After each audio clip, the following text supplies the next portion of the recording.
కృపగల మా ప్రియ పరలోకపు తండ్రి, నీ అపారమైన ప్రేమను బట్టి మిమ్మల్ని స్తుతిస్తున్నాను, కీర్తించి మహిమపరుస్తున్నాను.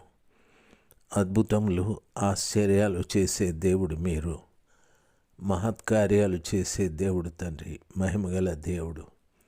దయచేసి మీ కృపలో మమ్మలను జ్ఞాపకం చేసుకోనండి.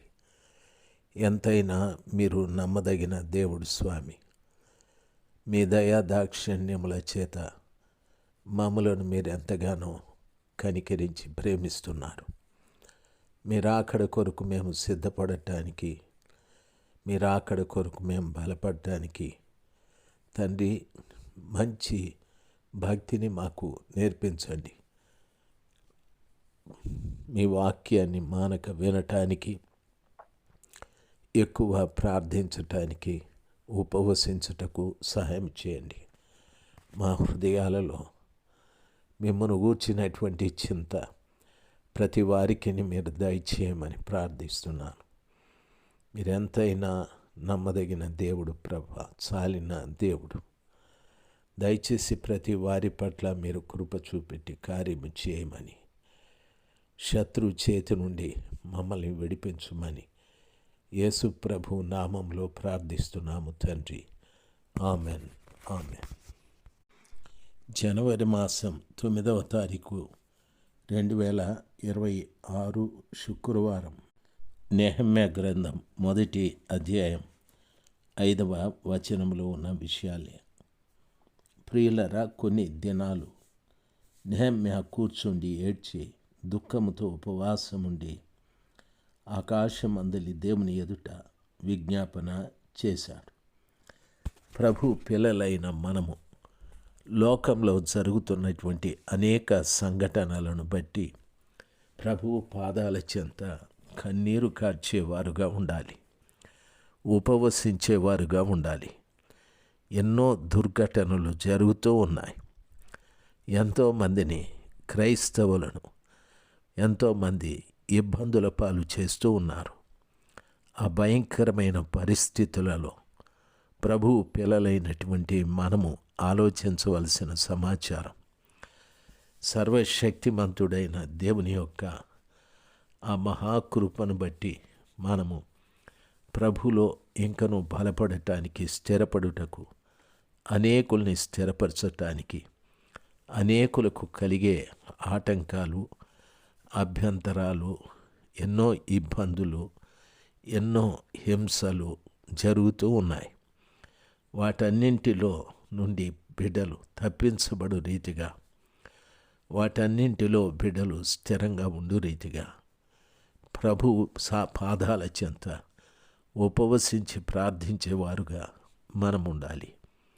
ప్రియులారా, ఎవరికో ఏదో జరిగాదని మనం ఉండకూడదు. ఎక్కడో యెరూషలేము పట్టణంలో ఏదో జరిగాది. నేను షూషను కోటలో ఉన్నాను, నాకేమీ ఇబ్బంది లేదని నెహెమ్యా కూర్చోలేదు. ఆయన ఏడుస్తూ ఉన్నాడు, కన్నీరు పెట్టి ప్రభువు పాదాల చెంత మొరపెడుతూ ఉన్నాడు, విజ్ఞాపనం చేస్తూ ఉన్నాడు. ప్రియులారా, అదే రీతిగా ప్రభు పిల్లలైనటువంటి మనము ఆయన పవిత్రమైన పాదాల చెంత మొరపెట్టువారుగా ఉందుముగాక. ఎంతోమంది దుఃఖపడుతూ ఉన్నారు. బైబిలు ఈ రీతిగా సెలవిస్తుంది. ఆకాశమందున్న దేవా, యెహోవా, భయంకరుడవైన గొప్ప దేవా, నిన్ను ప్రేమించి నీ ఆజ్ఞలను అనుసరించి నడుచువారిని కటాక్షించి వారితో నిబంధనను స్థిరపరచువాడా అని ప్రార్థించాడు. దేవుని పాదాల చెంత నెహెమ్యా చేసిన గొప్ప ప్రార్థన. మీరు కటాక్షించే దేవుడు, నిబంధనను స్థిరపరిచే దేవుడు, నీ ఆజ్ఞల్ని గైకొని నిన్ను ప్రేమించేటటువంటి వారి విషయంలో మీరెప్పుడు కూడా కటాక్షము చూపకుండా మానరని చెప్పారు. ఈ రోజున మనము ప్రార్థించాల్సింది, మందిరానికి వెళ్ళేవారు చాలామంది ఉన్నారు. అయితే మందిరంలో దేవునిని ప్రేమించి దేవుని ఆజ్ఞల్ని గైకొనేవారుగా ప్రజలు మారాలి. ప్రియులారా గమనించాలి. ఆ రీతిగా దేవుని ప్రేమించి దేవుని ఆజ్ఞల్ని గైకొనే ప్రతి వారి విషయంలో ప్రభులు వారు నిబంధనను స్థిరపరిచే దేవుడై ఉన్నాడని వాక్యము సెలవిస్తుంది. ఈ ఉదయకాలమందు మందిరానికి వెళుతున్న నీవు ఒక ప్రశ్న వేసుకోవాలి. మందిరానికి ఎందుకు వెళ్ళాలి అంటే దేవుని వాక్యం సెలవిస్తుంది. మనం మందిరానికి వెళ్ళినప్పుడంతా మన ప్రవర్తనను సరిచేసుకోవాలని. దేవుని మందిరానికి వెళ్ళే ప్రతివారు ప్రవర్తన బాగు చేసుకోవాలి. మందిరానికి వెళ్ళే వారందరూ కూడా ప్రార్థన చేసుకోవటానికే, ప్రార్థన అనేటటువంటి విషయంలో స్థిరపడటానికి, అనేకుల కొరకు ప్రార్థించి విజ్ఞాపనం చేయువారుగా మార్చబడటానికి, మందిరానికి వెళ్ళే ప్రతి వారు కూడా ప్రభుని ప్రేమించి ఆయన ఆజ్ఞల్ని అనుసరించువారుగా మార్చబడటానికి, ఈ రీతిగా మందిరానికి వెళ్ళే ప్రతి బిడ్డ ఈ మార్పును కలిగి మనము జీవిస్తే ఆ సర్వశక్తిమంతుడైన దేవుడు ఆయన మన విషయంలో నిబంధనను స్థిరపరిచేవాడు, మనల్ని కటాక్షించేవాడు. ఆయన మన శత్రువుల మీద మనకు విజయమును ప్రసాదించేవాడు. ఆ గొప్ప దేవుని యొక్క కటాక్షము ఇటువంటి ప్రజల మీదికి వస్తుంది. చాలామంది మందిరానికి ఎందుకు వెళుతున్నారు అంటే, ఒకటి విచారకరంగా చెప్పగలను, మందిరానికి అవసరాలు తీర్చుకోవటానికి వెళుతున్నారు. మా పిల్లలు పాస్ అవ్వాలి, మా పిల్లలకు ఉద్యోగాలు రావాలి, మా పిల్లలకు వివాహాలు రావాలి, మా పిల్లలకు వివాహాలు అయ్యాయి, సంతానం కలగాలి, మాకు చాలామందికి ఇళ్ళు లేవు, ఇల్లు కావాలి, చాలామంది మేము అప్పులు చేశాం, మా అప్పులు తీరాలి. ఇటువంటి ఎన్నో కోరికలతో మందిరానికి మనం వెళుతూ ఉంటాం. ఆ రీతిగా కాదు, మనం ప్రభుని ప్రేమించి ఆయన ఆజ్ఞల్ని గైకొని వారుగా ఉంటే ఆయన నిబంధన మన విషయంలో స్థిరపరుస్తాడు ఆయన. ప్రియులారా గమనించాలి, మనలో మార్పు చాలా రావాలి. మందిరానికి వెళ్ళే విషయంలో మనలో మార్పు కలిగితే ప్రభుల వారు కూడా మన జీవితాల్లో ఆయన గొప్ప కార్యాలు చేస్తాడు. ఈ రోజున ప్రభు పిల్లలుగా మనం ఒక్కొక్కరు ఆలోచించాలి.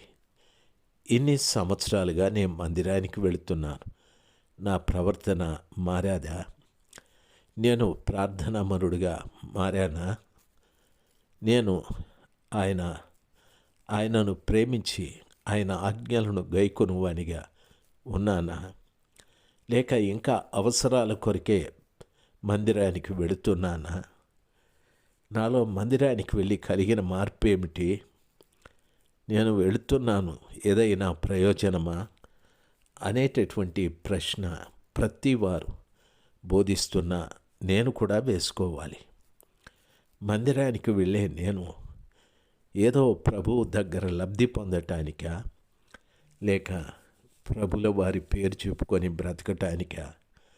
ఇవన్నీ కూడా ఆలోచన చేయాలి. ఆ రీతిగా చేసి నేను ఆయనను ప్రేమించి ఆయన ఆజ్ఞల్ని గైకుంటే ఆయన నా పట్ల నిబంధనను స్థిరపరిచే దేవుడు. ఆకాశముందున్న దేవునికి నేను మొరపెట్టినప్పుడు ఆయన ఆలకించి నా మొర ఆ కృపగల దేవుడు నాకు ప్రత్యుత్తరమిచ్చి మేలు చేసే దేవుడు. ఆ గొప్ప దేవుని కనికిరాన్ని బట్టి ఎంతోమంది బిడ్డలు ఈ రోజున ఎంతో బలవంతులుగా మారుతూ ఉన్నారు.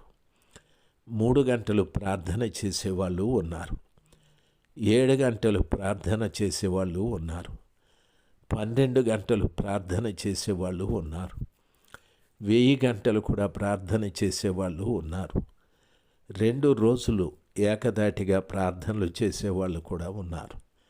రకరకాలుగా ప్రియులారా ఎన్నో ఉపవాస ప్రార్థనలు చేసేవాళ్ళు కూడా ఉన్నారు. ఈ రీతిగా ఎంతోమంది రకరకాలుగా ప్రార్థనలు చేస్తూ ప్రభులో స్థిరపడి బలపడుతూ ప్రభు నామ మహిమార్థమై జీవిస్తూ ఉన్నారు. ఈ రోజున కృపాభరితుడైనటువంటి దేవుడు నిన్ను కూడా ఒక గొప్ప ప్రార్థనాపరునిగా చేయాలని నా ఆశ.